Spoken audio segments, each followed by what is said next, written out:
Hello friends, today we are going to make everyone's favorite tool, wickets, with the help of UPVC pipes.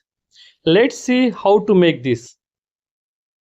We require half inch 8 T-hubs, half inch 4 pieces of 3-inch length, half inch 4 pieces of 27 inches length. Let's start.